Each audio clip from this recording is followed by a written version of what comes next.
Merci Seigneur. Nous voulons écouter un témoignage.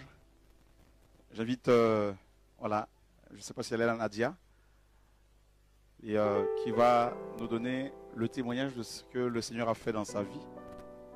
Et elle a eu à en parler samedi dernier, après le programme de réveil. On a fait une émission, on a improvisé une émission de quelques minutes. Et c'est terrible ce que le Seigneur a fait dans sa vie, ce qu'elle a vécu, ce qu'elle a vu. Et je crois que ceux qui doutent encore que l'enfer existe seront bien interpellés. Donc, c'est une personne que le Seigneur cherche depuis très longtemps. Elle a refusé l'appel du Seigneur pendant longtemps. Elle a fui le Seigneur. Et Dieu est allé la chercher. Et voilà. Donc, que toute la gloire revienne au Seigneur, au nom de Yeshua. Amen. Bonjour à tous. Je m'appelle Nadia et à mes côtés, c'est ma petite sœur Gloria. Je lui ai proposé de m'accompagner dans ce témoignage parce qu'elle aura beaucoup à dire aussi. Alors, je vais essayer vraiment de vous expliquer ce témoignage très douloureux, très émouvant pour moi en tout cas, du mieux que je peux. C'est une longue histoire. Donc, c'est le témoignage d'un châtiment que Dieu m'a fait subir il y a quelques mois en fait. Donc, comme dit l'apôtre Chora, Dieu me cherche depuis très très longtemps et je n'ai jamais répondu à ses appels. Dieu est un Dieu lent à la colère, comme on dit, mais au moment où il sévit et ça fait mal. Je vais peut-être commencer par introduire un peu le contexte de vie dans lequel je vivais avant que Dieu m'appelle, avant que je donne ma vie au Seigneur. Donc j'ai commencé ma vie de couple déjà très très mal. Donc j'ai 2 enfants. Donc je n'étais pas mariée quand j'ai eu ces enfants. Donc je vivais dans une relation hors mariage, ni bénie par le Seigneur, ni bénie par la famille. Parce que la famille était contre. Je me suis entêtée. Je suis partie très tôt de la maison, enceinte. Et j'ai eu une vie de couple, quand on n'a pas le Seigneur, vous imaginez la vie de couple qu'on peut avoir, très très chaotique, qui se soldait par des violences physiques et verbales, par des tromperies, des infidélités à tire-larigot, par des séparations, des réconciliations, etc. Enfin, c'était vraiment le chaos total, et cela pendant des années. Jusqu'au jour où, il y a 4 ans, j'ai décidé de donner ma vie au Seigneur parce que j'en pouvais plus. J'avais des envies de suicide pendant ma relation de couple avec le père de mes enfants.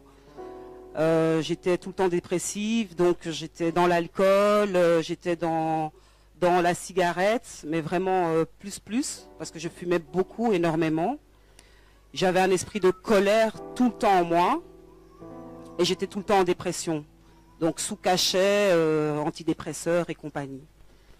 Alors il y a 4 ans, j'ai donné ma vie au Seigneur, donc je me suis fait baptiser dans une église. Et là, j'ai commencé une vie de méditation donc avec le Seigneur. Et le Seigneur m'a donné des réponses par rapport à ma vie de couple que je menais.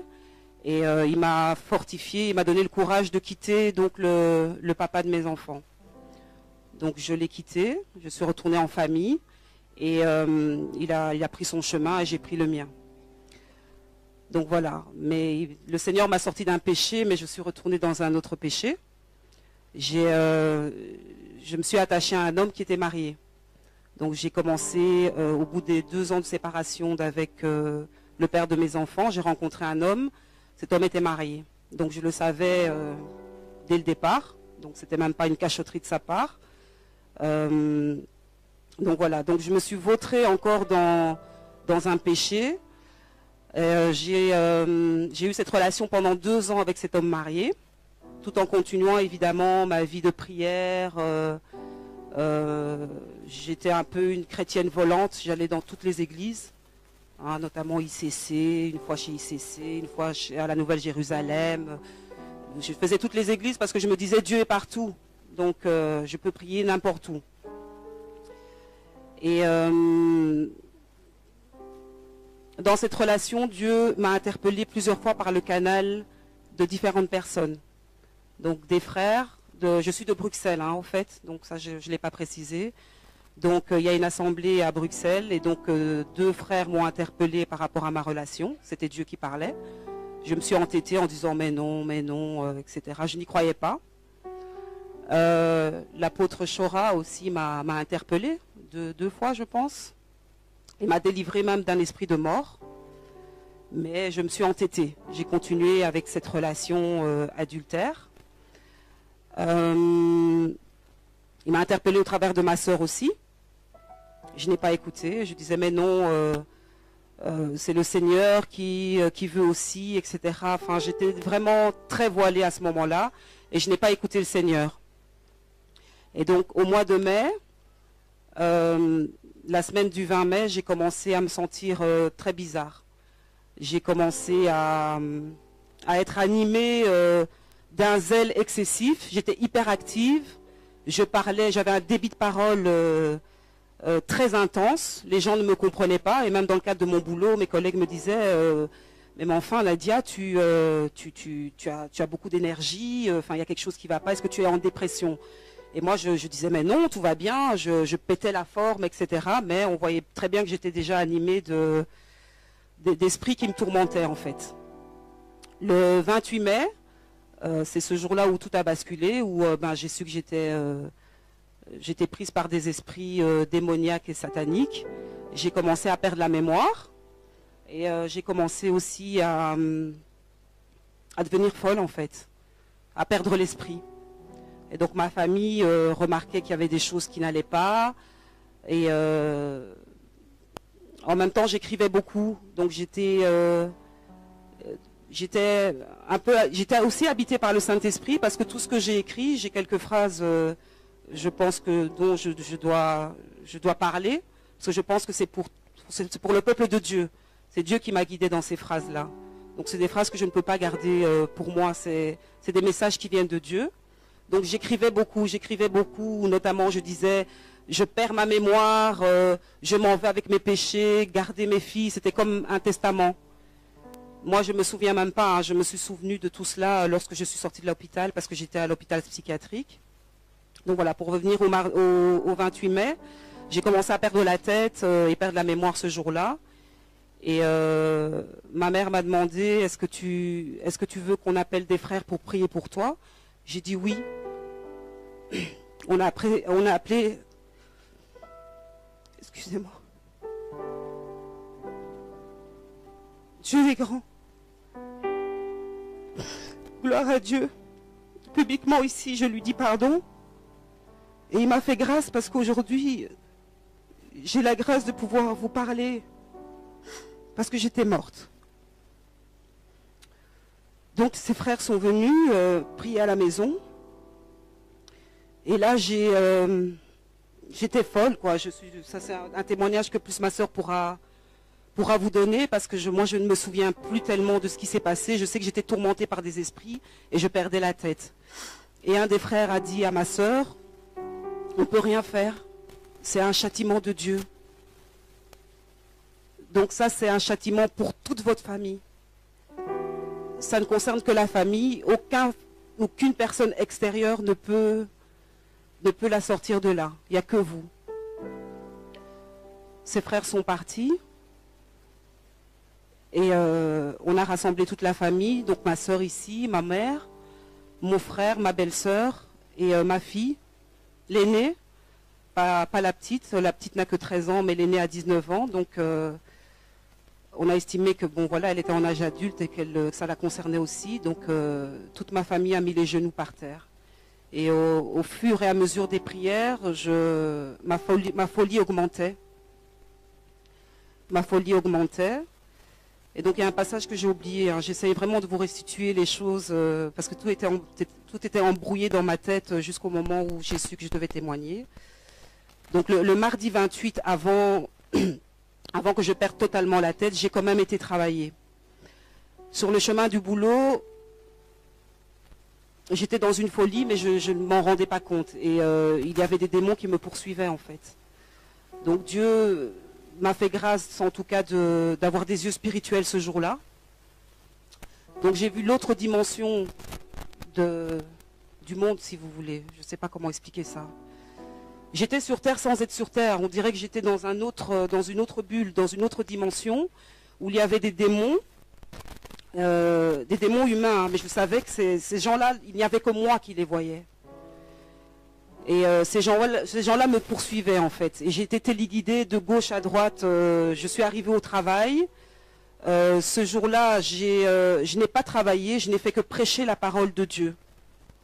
Et je vous assure que même maintenant, je suis une nouvelle convertie. Je ne connais pas la parole de Dieu. J'ai fait mon baptême, et là c'est une petite parenthèse que j'ouvre par rapport aux églises et aux pasteurs qui ne donnent pas l'explication de ce que c'est le baptême. Quel engagement on a vis-à-vis du Seigneur quand on se baptise. Donc, définir ce que c'est le baptême, l'engagement qu'on prend vis-à-vis de Dieu, ça je ne l'ai pas eu. Et la vie de sanctification qui suit le baptême. Donc moi, je n'ai pas eu tout ça dans l'église où j'ai fait mon baptême. Donc pour moi, j'étais baptisée et j'ai continué ma vie délabrée de péché sans me dire qu'il y avait une sanctification, qu'il y avait des commandements à suivre. Donc, où est-ce que j'en étais? Quand je suis arrivée au travail, j'ai prêché la parole de Dieu. Je connaissais toute la Bible par cœur. J'ai commencé à prêcher la parole de Dieu auprès de mes collègues. Et mes collègues voyaient très bien que ça n'allait pas mentalement, quoi. Donc, ils m'ont laissé prêcher, puis ils m'ont dit, une collègue m'a dit, tu sais, je pense que tu es en dépression et en burn-out, que tu commences à être atteinte de folie. Il vaut mieux que tu rentres chez toi et que tu ailles voir un médecin. Et moi je disais mais non, tout va bien, j'aime le Seigneur, c'est tout, c'est parce que vous êtes des incroyants, enfin bon. Bref, je suis sortie du travail en me dirigeant vers un endroit, mais je suis arrivée à un autre endroit. Donc j'étais vraiment téléguidée par des esprits démoniaques en fait, qui me poussaient au suicide. Je suis arrivée dans un immeuble, je ne sais pas comment, où il y avait toutes les fenêtres ouvertes, où plusieurs personnes, ces démons qui ressemblaient à des humains, que moi je voyais, me disaient, ben, il y a un appartement qui est là, essaye de rentrer et voir, c'est pas toi qui veux visiter un appartement. Et moi, complètement troublée, perturbée, je dis oui, ça doit être moi. Et je suis montée, c'était un appartement de 10 étages, je suis montée au 10e étage, il était libre cet appartement, et toutes les fenêtres étaient ouvertes. Et je m'approchais vers les fenêtres, en fait, pour me jeter. Ces démons toujours derrière moi. Et Dieu est grand, vraiment, parce qu'à ce moment-là, ma sœur m'a appelée. Et elle m'a dit, où tu es? Alors j'ai dit, je sais pas. Elle dit, où tu es? Alors j'ai dit, je sais pas, je suis dans une commune ici à Bruxelles et je suis dans un appartement. Elle me dit, alors je lui dis, c'est Dieu qui me dirige, je lui dis. Elle me dit, tout ce que tu fais là, c'est pas de Dieu. C'est pas de Dieu. Enfuis-toi de là, rentre à la maison. J'ai commencé à courir. J'ai laissé donc ces démons derrière moi. J'ai commencé à courir. J'étais enfermée dans l'immeuble. Enfin, j'ai su sortir de l'immeuble. Et je me suis enfermée dans une cabine téléphonique, en fait, où j'ai téléphoné à ma sœur, qui n'avait plus d'unité. Moi-même, mon portable, j'avais plus de batterie. Et là, je suis rentrée à la maison. Et ce fameux mardi, c'est le jour où ma délivrance a commencé, parce que là, j'étais atteinte de, même pas folie, mais la folie extrême, ce qu'on appelle la schizophrénie. En tout cas, j'étais diagnostiquée, quand j'ai été internée, schizophrène. Donc, on est resté 4 jours. J'ai eu 4 jours de délivrance et 2 jours de coma. De coma spirituel. Enfin, mon âme n'était plus là. Je respirais, j'étais là, à côté de mes proches, mais moi, j'étais partie. Ce que Dieu, en tout cas, m'a fait grâce de voir, c'est que j'étais dans mon cercueil. J'ai vu ma tombe. J'ai vu que j'étais dans le cercueil. Et à un moment donné, j'ai été propulsée dans la galaxie, l'espace. J'ai vu quelques étoiles. Et je suis restée, j'ai l'impression que je suis restée vraiment dans cette galaxie pendant une éternité. Ça durait et j'errais, mon âme errait, j'errais, je me demandais mais qu'est-ce que je fais là? Qu'est-ce qui se passe? Et il faisait noir. Il faisait noir. Et après ce que j'ai vu les ténèbres, donc une nuée très sombre et une nuée et la lumière en fait. Donc j'ai compris par la suite parce que j'entendais des voix. C'était vraiment les anges de Dieu et les suppôts de Satan qui pas négocier parce qu'on ne négocie pas avec Dieu, mais le diable qui réclamait mon âme en fait et ma vie. Et il disait mais enfin Seigneur, il y a un pacte qui a été fait, elle n'a pas suivi tes voies, elle n'est plus digne d'être appelée enfant de Dieu. Donc elle est devenue mon enfant, donc voilà, il faut nous la laisser. Donc c'était vraiment comme s'il y avait un combat spirituel entre les ténèbres et la lumière. Et à ce moment-là, je sais pas, un esprit démoniaque m'a pris et m'a demandé si j'étais prête. Et il m'a dit, regarde en bas, là-bas, le trou noir que tu vois, on va y descendre. Et là, j'ai commencé à crier. Et je criais réellement, puisque ma sœur m'a dit par la suite, quand j'ai retrouvé mes esprits, que Dieu est vraiment grand, et il a tout fait, c'était vraiment sous son contrôle, parce que la manière dont tu criais, c'est pas possible qu'on n'ait pas eu des voisins qui sont venus à la maison pour réclamer des tapages nocturnes en plus, puisque ça se passait la nuit. Et donc cet esprit démoniaque m'a précipité dans le trou. Et en fait, j'ai vu de la terre, on descendait dans vraiment les profondeurs de la terre. J'ai vu beaucoup de terre et il faisait noir et je criais et il faisait noir.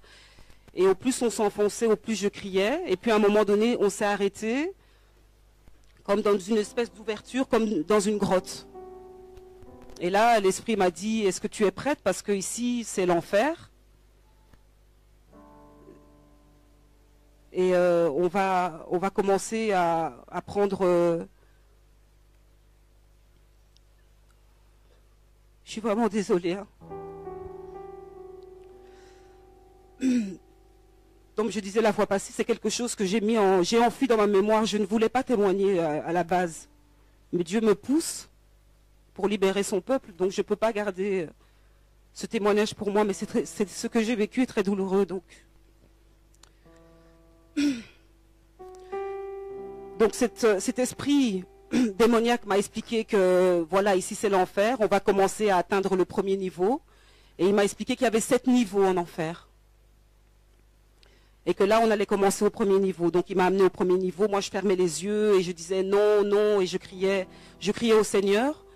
Je disais, Seigneur, Seigneur, non, pardon pour ce que j'ai fait. Je me repentais. Et l'esprit démoniaque me disait, c'est trop tard, c'est trop tard. Voilà, ça c'est le premier niveau. Et là, j'ai vu des bêtes horribles comme des serpents, des scorpions, enfin des bêtes qui n'existent pas sur cette terre. On est descendu au deuxième niveau. Il m'a dit, voilà, ça c'est le deuxième niveau. Moi, toujours en train de crier, non, je ne veux pas, Seigneur, Seigneur, libère-moi. On est descendu au troisième niveau. Et au troisième niveau, il m'a montré une personne qu'on châtiait, en fait. Donc, cette personne était un homme. Et cet homme recevait des coups de couteau. Et à chaque coup de couteau, qui transperçait son cœur, il ne mourait pas. Il ne mourait pas, le sang giclait, cet homme pleurait, criait, et la plaie se refermait. Et puis il recevait des coups de couteau toujours au même endroit, et le même processus se répétait et se répétait. Et cet esprit démoniaque me disait, tu vois le châtiment, ça c'est éternellement que cette personne-là va être comme ça, en tout cas trucidée par ce couteau. Et je criais, et je disais pitié Seigneur, Seigneur, pardon pour tout ce que j'ai fait. Et pendant ce temps-là, ma sœur me disait que effectivement, il y a eu des moments où tu étais par terre, à genoux, et je demandais pardon au Seigneur, et eux ne comprenaient pas. Et en fait, c'était ma descente aux enfers. Je suis arrivée au 4e niveau, et cet esprit m'a expliqué que le 4e niveau était le niveau de mon châtiment à moi par rapport au péché dans lequel j'étais. Donc péché sexuel, hein, puisque j'ai été condamnée par rapport à ça. Et là, on m'a prise et on m'a mis sur une espèce de grande pierre. Je ne sais pas si vous voyez au temps, je pense, du Moyen-Âge, où on châtiait les gens... on mettait les gens sur une pierre et puis on les tirait, on les écartelait avec des lanières. Donc j'étais sur ce genre de pierre-là. Il y avait d'autres filles, il y avait que des filles à ce niveau-là. On m'a mis sur cette pierre, on m'a ligoté et on m'a laissé là. Et tout ce que je voyais là en dessous de mes pieds, donc la pierre était debout, hein, pas couchée. Donc j'étais vraiment contre un mur. L'enfer ressemble à une grotte, en tout cas là où j'étais, au niveau... C'est une grotte en fait. C'est une grotte où il fait sombre, où il y a du feu à gauche et à droite. C'est un endroit très lugubre, où on n'entend que des cris d'épouvante, qu'on n'a jamais même entendu dans des films d'horreur. Et moi je criais, on criait avec toutes les filles. Et... des démons venaient, me touchaient, me pressaient à mes parties intimes. Et l'esprit m'a expliqué que ton châtiment, c'est d'être... ton châtiment, c'est d'être violé éternellement.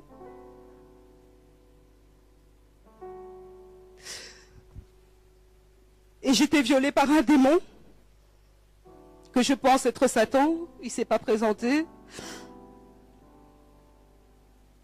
On était toutes violées par ce même démon.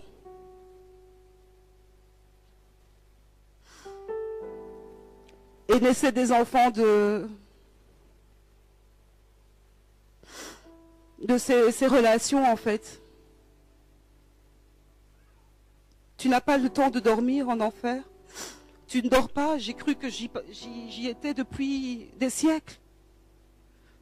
Et c'est sans arrêt, on ne ferme pas les yeux en enfer. On n'a pas un temps où on peut se dire « Ah, mon bourreau est parti, je peux un peu fermer les yeux et je dors ». Non. C'est sans cesse, c'est sans arrêt. J'ai pas vu le 5e, 6e et 7e niveau. Tant mieux. Parce que moi, mon châtiment s'arrêtait là, en fait. Hein. Donc, comme j'ai expliqué, en fonction du péché dans lequel on est, c'est ce que j'ai compris, c'est ce qu'on m'a expliqué en tout cas, c'est ce que l'Esprit m'a expliqué, il y a des niveaux. Il y en a 7. Et vous vous rendez compte le niveau où moi j'étais, plus que la moitié, quoi. Enfin, j'étais presque au niveau du 7e pour moi. Donc le péché de l'immoralité sexuelle est un péché sévèrement puni. Et je priais quand j'étais en enfer. J'ai pas cessé de prier mon Dieu. J'ai pas cessé de demander pardon. J'ai déposé le pardon aussi auprès de la femme de cet homme. Parce que c'est vrai qu'on pêche contre Dieu, mais dans les actes que l'on pose, il faut aussi voir la personne à qui on fait du mal, qui est aussi un enfant de Dieu. Donc moi j'ai demandé pardon.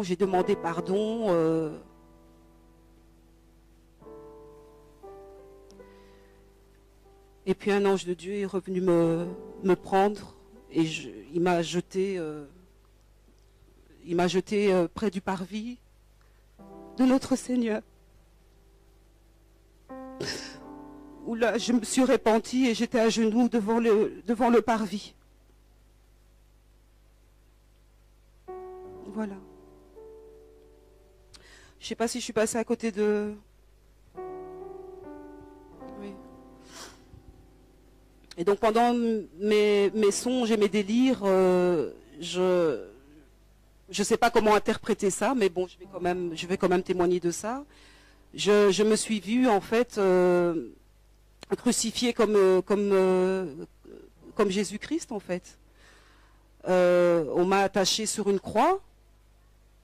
Et cette croix a été mise dans une église catholique. Et on va comprendre, je ne sais toujours pas comment interpréter cela. On m'a mis dans une église catholique. Ensuite, cette croix s'est retrouvée à la maison, moi dessus. Et quand je suis arrivée à la maison, je voyais tout le monde affairé en train de faire ses valises, ma mère, ma soeur, ma belle-sœur, mon frère, les enfants, tous mes neveux, nièces. Il y avait deux frères aussi qui étaient là de l'assemblée et qui se préparaient. Et je me demandais, mais qu'est-ce qui se passe, qu'est-ce qui se passe? Et ma fille aînée m'a dit, maman, toi tu as choisi le mauvais chemin. Nous, on a donné notre vie à Christ, donc on part. Donc c'était l'enlèvement en fait. Et moi, je pleurais, et je disais, mais non, il ne faut pas me laisser, etc. Et là, j'ai vu toute ma famille se jeter sur moi et me coller au sol pour leur permettre, eux, de partir, en fait. Et donc, ils sont partis, ils ont fermé la porte, une soucoupe volante avec une grande lumière est venue, ils se sont propulsés dans les airs, tous. Et moi, je suis restée là, dans l'appartement. Et puis, tout d'un coup, ce qui s'est passé, un truc... Enfin, c'était incroyable.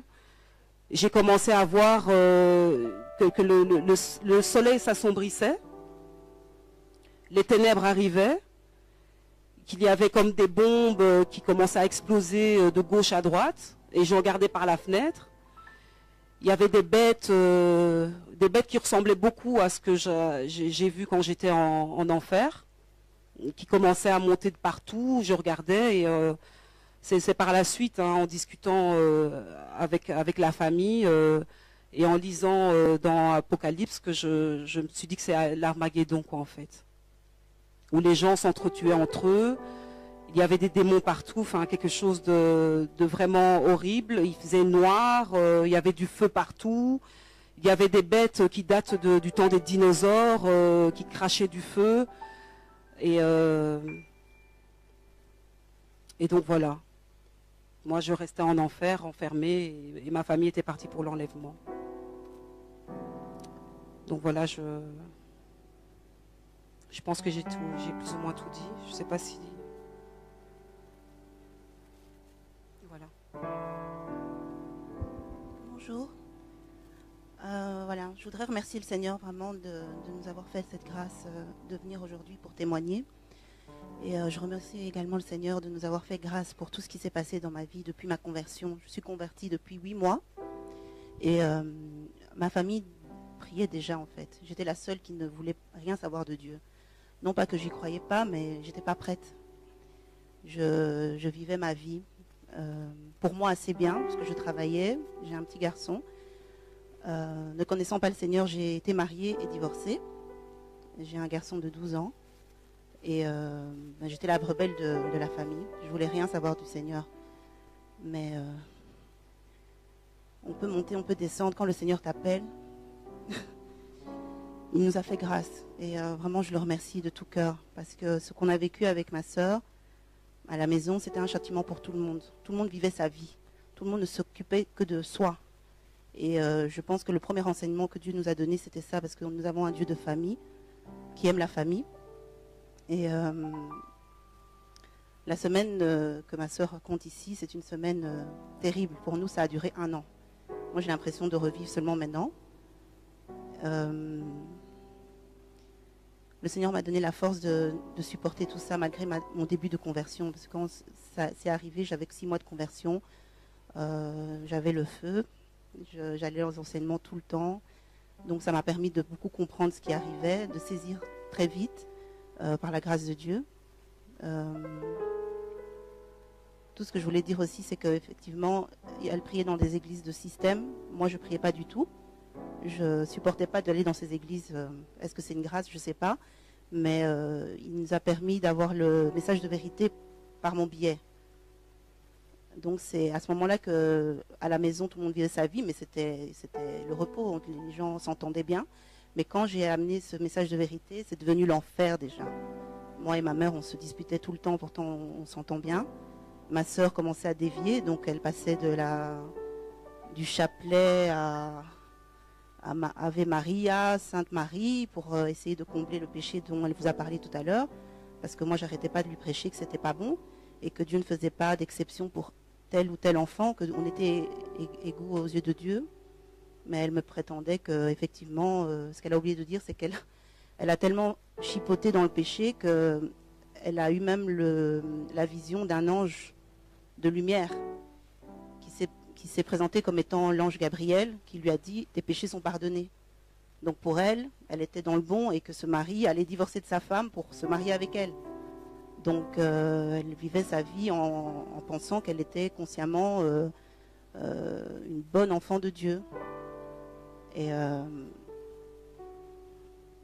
comme on dit, on a des alliances avec le Seigneur. Moi, quand je me suis convertie, j'étais pour moi, dans ma tête, j'étais bien. Je gagnais ma vie, je voyageais tout le temps. Quand je voulais partir, j'avais ma maman qui gardait mon fils. J'avais l'impression que tout allait bien. Mais moi-même, je m'enfonçais dans un secteur un métier, dans un secteur professionnel qui m'a donné tout de suite un esprit de Jézabel. J'avais la sirène des eaux, j'étais aussi possédée, on peut l'imaginer, vu que je ne connaissais pas du tout le Seigneur, et j'ai changé radicalement.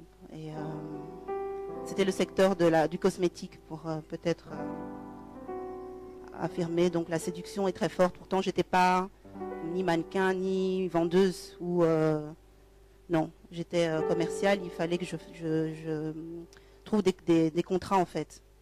Mais ça m'amenait à recevoir très souvent des hommes d'affaires, et je commençais à développer une attitude, que l'éducation que ma mère m'a donnée, ça ne la glorifie pas, et ça ne glorifiait certainement pas le Seigneur non plus.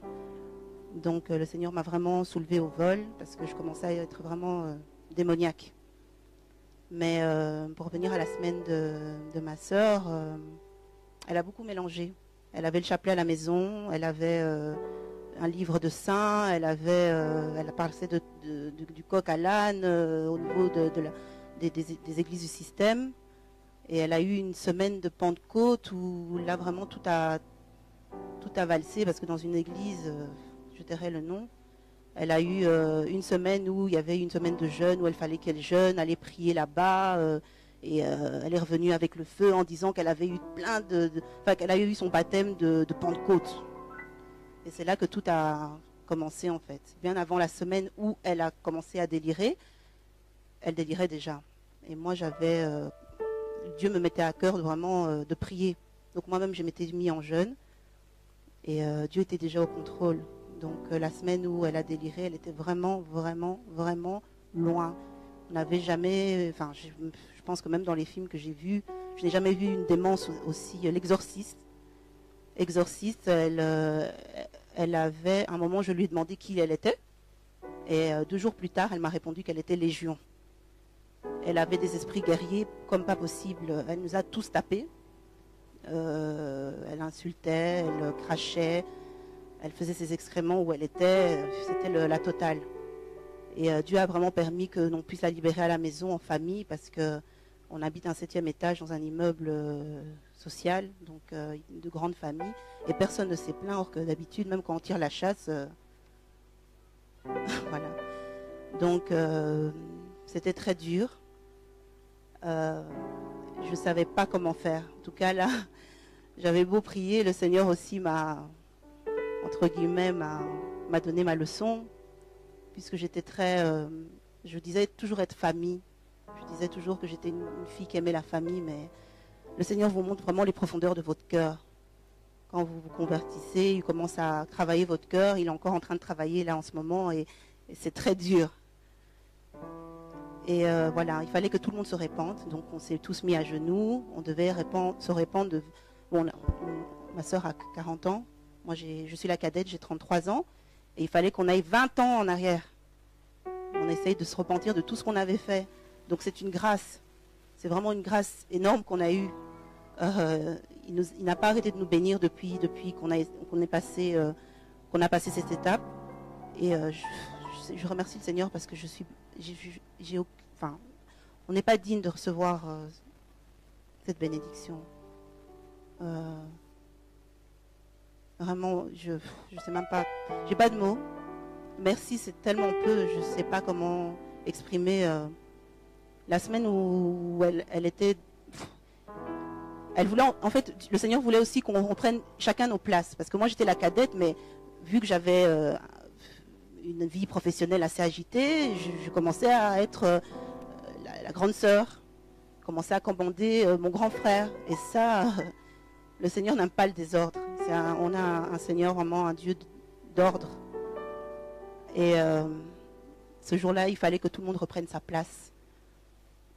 Et donc j'ai repris ma place de petite sœur. Et la délivrance s'est faite qu'en adoration. On a adoré le Seigneur. On lui a dit à quel point on l'aimait, à quel point on était égaré, à quel point on ne voulait plus pécher, à quel point on avait envie et la conviction de devoir s'occuper des enfants qu'il nous a confiés, parce que nous sommes que les nourrices des enfants que nous mettons au monde. On a compris beaucoup de choses en une semaine. Et franchement, il a fallu beaucoup prier, mais on a beaucoup glorifié le Seigneur, bien au contraire de se plaindre ou de se lamenter après la repentance. Et le Seigneur nous a fait grâce. Vendredi au matin, j'ai vraiment entendu le Seigneur me dire, c'est bon, maintenant on peut l'amener à l'hôpital. Et elle était vraiment... la première fois qu'elle est arrivée en urgence à l'hôpital, elle était démente encore, elle avait encore tous ses esprits diaboliques, elle insultait, elle disait des gros mots, c'était horrible. Enfin voilà, elle était incontrôlable. Et le moment où on l'a laissée, le lendemain je suis revenue, et comme Dieu est bon, ils n'ont pas voulu que je la revoie parce qu'elle était attachée, elle était sur calmant. Et comme elle est majeure, maintenant c'était l'État qui la prenait en charge en fait. Donc j'avais pas de droit sur elle. Mais le Seigneur m'a permis d'être rassurée parce que dans un grand hôpital, j'entendais quelqu'un chanter Alléluia, Alléluia. C'est là que j'ai compris qu'elle était délivrée et que le Seigneur est trop grand, le Seigneur est trop bon, il est puissant.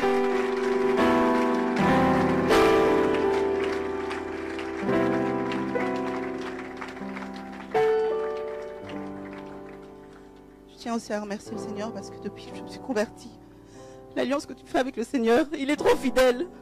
Le moment où j'ai donné ma vie au Seigneur, j'ai dit Seigneur, en tout cas, on a trop joué avec nous. On est passé par beaucoup de difficultés au niveau familial, au niveau de la spiritualité. Si c'est toi vraiment Dieu qui me parle, le vrai Dieu, l'unique, le Créateur, fais que toute ma famille se convertisse. Et en moins de 3 mois, toute la famille s'est convertie.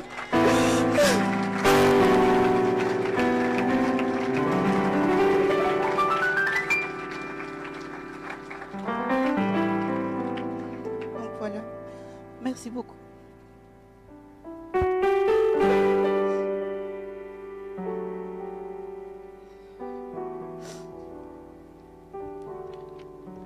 passage qui dit dans la Bible, je ne sais pas exactement où, qui dit que quand un esprit sort, oui, il revient 7 fois plus fort.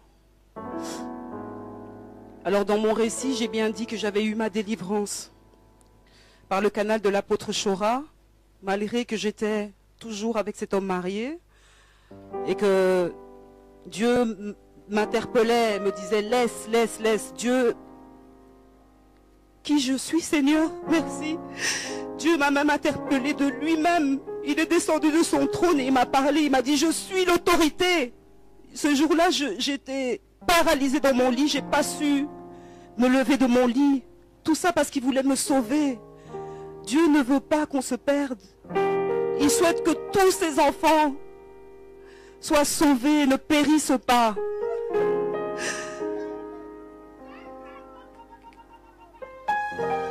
On est un Dieu d'amour. On est un Dieu miséricordieux. Quel est le Dieu qui est parti négocier mon âme, qui était déjà en enfer? Je méritais l'enfer. Beaucoup de gens croupissent là-bas. C'est horrible, frères et sœurs, c'est horrible. L'enfer existe. Moi, j'en doutais. Et je pense que c'est par ce doute-là aussi qu'il m'a fait voir les choses. Je doutais de l'enfer. J'y croyais pas.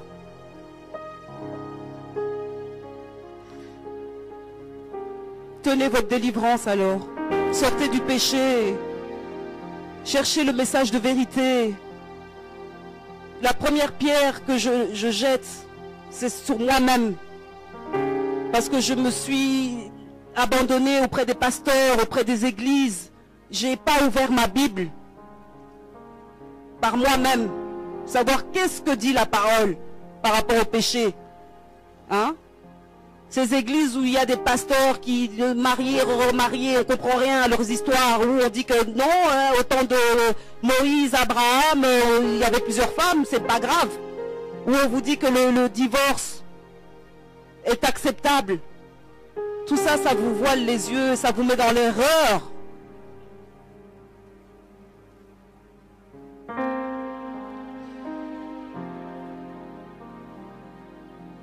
Je vais lire les phrases que le Saint-Esprit m'avait mis avant que je tombe dans la folie extrême. C'était vraiment dirigé par le Saint-Esprit. Je les ai découverts en sortant de l'hôpital, en fait. La clé du séjour des morts et le séjour des morts m'appartiennent, dit le Seigneur. L'œuvre de Dieu est une œuvre qu'on ne brisera jamais. Dieu, notre Maître, nous préserve de la mort. Ce qui n'est pas de Dieu est sale. Je vous ai tellement aimé que je sais ce qui est bon pour vous. Car je vous ai racheté au prix de ma chair. Voilà.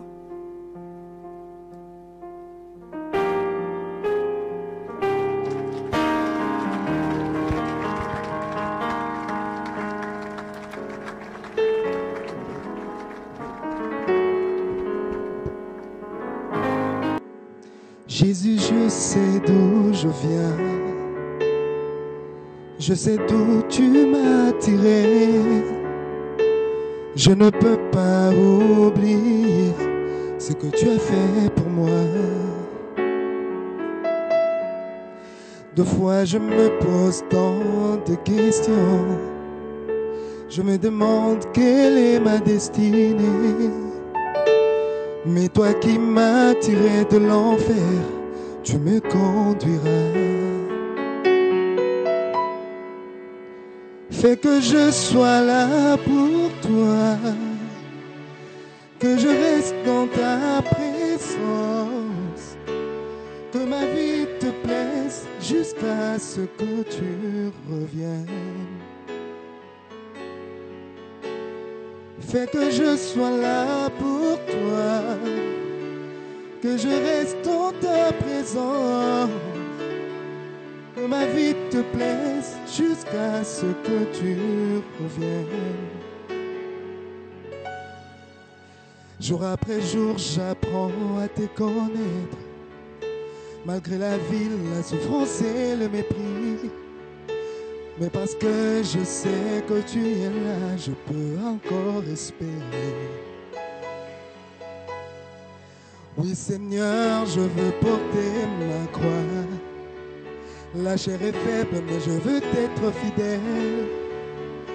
Je vais te plaire jusqu'à la fin, quel qu'en soit le prix. Fais que je sois là pour toi,